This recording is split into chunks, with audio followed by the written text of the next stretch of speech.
Arti dan sejarah tradisi mudik Lebaran di Indonesia. Mudik sudah menjadi tradisi yang selalu dilakukan setiap Lebaran atau Hari Raya Idul Fitri.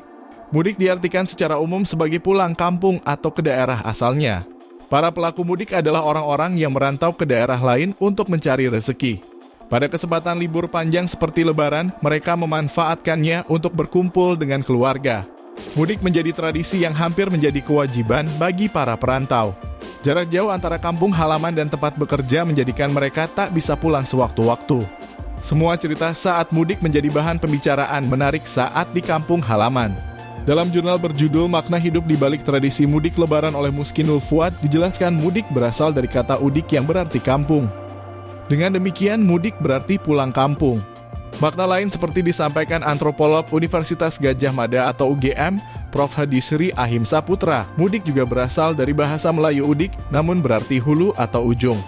Masyarakat Melayu yang tinggal di hulu Sungai Dahulu kala sering bepergian ke hilir sungai menggunakan perahu. Kemudian mereka kembali ke udik pada sore hari sehingga disebut mudik. Berasal dari bahasa Melayu udik. Konteksnya pergi ke muara dan kemudian pulang kampung.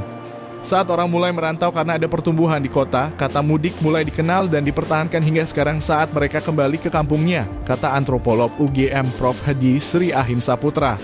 Dikutip dari situs Kementerian Perhubungan, istilah mudik mulai sekitar 1970-an. Banyak masyarakat yang mengadu nasib ke Jakarta yang merupakan satu-satunya kota besar di Indonesia.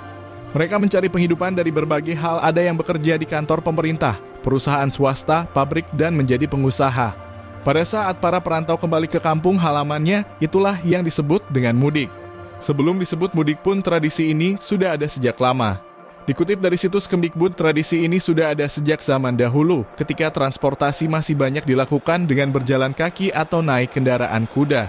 Seiring perkembangan zaman, perjalanan mudik dilakukan dengan mobil, bus, kereta api, kapal, dan pesawat terbang.